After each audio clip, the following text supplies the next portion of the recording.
আজ একটি গুরুত্বপূর্ণ টপিক নিয়ে আলোচনা হবে। টপিকটি হচ্ছে গ্রাম পঞ্চায়েতে কর্মী নিয়োগ। এই গ্রাম পঞ্চায়েতে কর্মী নিয়োগ যে প্রক্রিয়া শুরু হয়েছে টিএমসির আমলে, অর্থাৎ অনেক আগেই শুরু হয়েছে। রেজিস্ট্রেশন একবার হয়েছে, আবার মাঝপথে প্রক্রিয়া বন্ধ হয়ে গেছে, তারপরে কিন্তু বর্তমানে আবার রেজিস্ট্রেশন চলছে। কিন্তু ফর্ম ফিল আপের যে নোটিফিকেশান, সেই নোটিফিকেশান এখনও আসেনি। এবারে যে বিষয়গুলো নিয়ে আজকের আলোচনা, যে কবে এই নোটিফিকেশান আসতে চলেছে, সিলেবাসে কি থাকছে, কারা এই নিয়োগ প্রক্রিয়া সম্পন্ন করবে, আগে কারা সম্পন্ন করত, এবং এই নিয়োগ প্রক্রিয়ায় কি সিলেবাসে কি কি বিষয় থাকবে এবং কোশ্চেন প্যাটার্ন কোন ধাঁচের হবে, এই রকম বিস্তারিত বিষয় নিয়ে আজকের আলোচনা। এবারে আমরা প্রথম জেনে নেব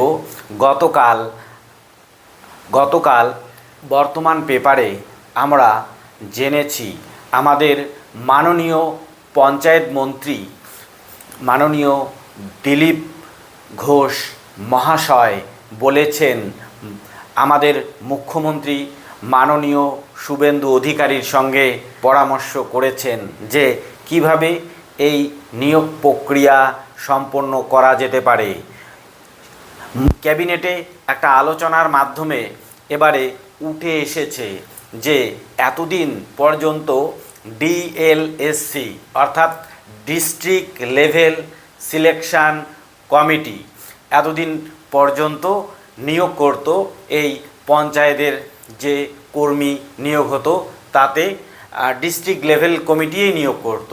এবারে কিন্তু দুর্নীতি, তারপরে জটিলতা, বিভিন্ন বিষয়কে এড়াতে এবারে এমন একটা সিদ্ধান্ত নেওয়া হয়েছে, এমন একটা স্বতন্ত্র দপ্তরকে এই কর্মী নিয়োগের দায়িত্ব দেওয়া হতে চলেছে।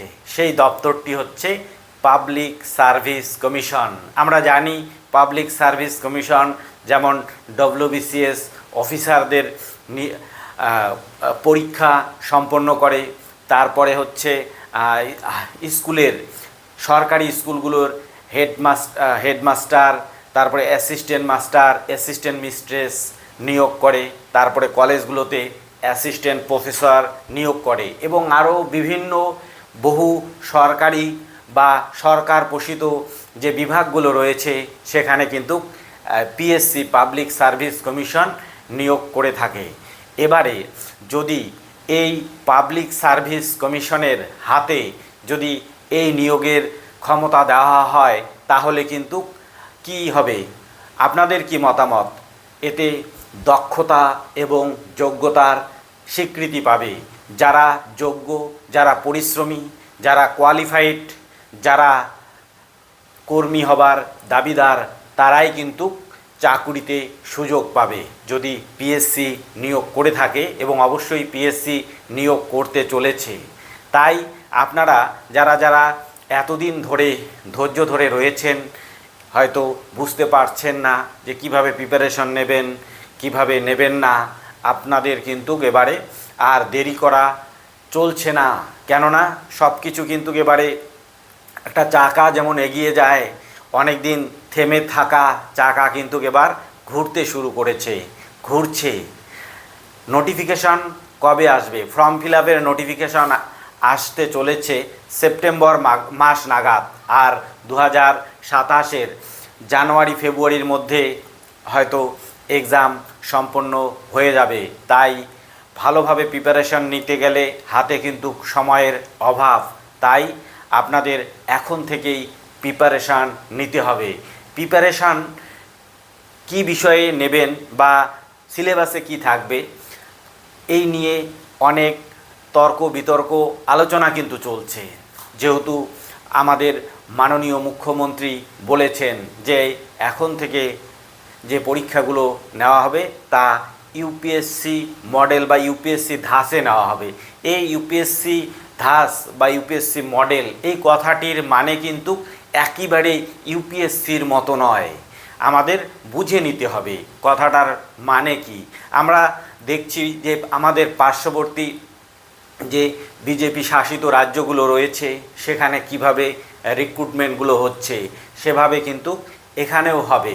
যেমন এর আগে যে সিলেবাস ছিল সেই সিলেবাসই হয়তো থাকবে, আর কোশ্চেন প্যাটার্ন যা আছে, যেরকম বাংলা থেকে প্রশ্ন থাকবে, ইংরেজি থেকে থাকবে, রিজনিং থেকে থাকবে, ম্যাথ থেকে থাকবে, তারপরে কম্পিউটার যেহেতু একটা খুব গুরুত্বপূর্ণ বিষয়, কম্পিউটার অবশ্যই নলেজ থাকতেই হয়, কেননা পঞ্চায়েতের যে কাজগুলো হয় তাতে কম্পিউটার নলেজ কিন্তু ভীষণ গুরুত্বপূর্ণ। এখানে যদিও বিভিন্ন পোস্ট রয়েছে, একদম গ্রুপ সি, ডি, তারপরে এক্সিকিউটিভ, তারপরে নির্মাণ সহায়ক, বিভিন্ন পোস্টগুলোতে কিন্তু যে পরীক্ষা কিন্তু একই ধরনের হবে না, পোস্ট ভেদে প্রশ্নপত্র আলাদা রকম হবে।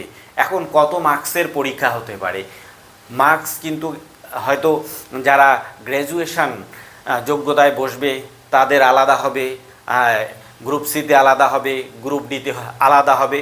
মোটামুটি 80 থেকে 90 মার্কসের মধ্যে হয়তো রিটেন টেস্ট হবে। যেহেতু এখনও নোটিফিকেশন আসেনি তাই সম্ভাব্যই বলা হচ্ছে। আর ভাইভা খুব কম থাকবে, মনে করুন 5 থাকতে পারে বা সর্বোচ্চ 10 থাকতে পারে। এর আগে কিন্তু বেশি মার্কস ছিল। তাই যেহেতু এবারে পরীক্ষাকে খুব দুর্নীতিমুক্ত করতে হবে এবং যোগ্য ব্যক্তির হাতে যোগ্য পদ তুলে দিতে হবে, তাই কিন্তু এবারে স্বচ্ছতা আসছে, স্বচ্ছতার ভিত্তিতে কিন্তু এই নিয়োগগুলো হবে। তাই আপনারা যারা যারা ধৈর্য ধরে রয়েছেন, দীর্ঘদিন ধরে পড়াশোনা করছেন, আপনারা হয়তো কেউ কোচিং এ পড়ছেন, কেউ বাড়িতে পড়ছেন, আপনারা যেখানেই পড়ুন মন দিয়ে পড়ুন, ভালো করে পড়ুন। এবং ইউপিএসসি ধাস বা ইউপিএসসি মডেল মানে কিন্তু ঘাবড়ে যাওয়ার কোনো কারণ নেই।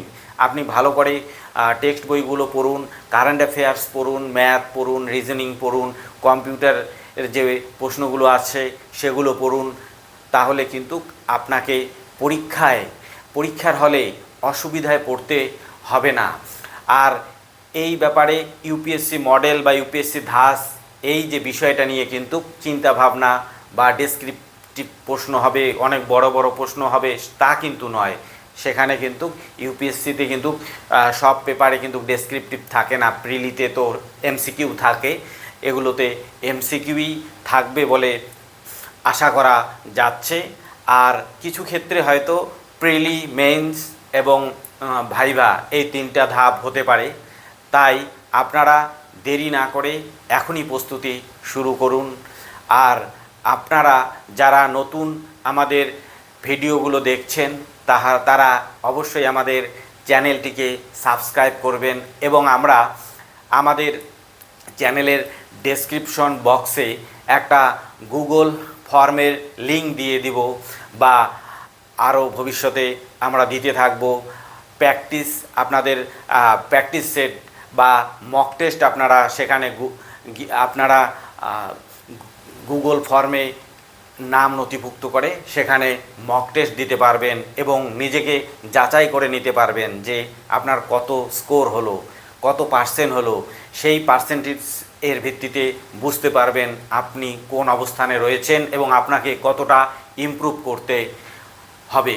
তাই যারা নতুন রয়েছেন অবশ্যই চ্যানেলটিকে সাবস্ক্রাইব করবেন, আর ভালো লাগলে লাইক করবেন, কমেন্ট করবেন, শেয়ার করবেন।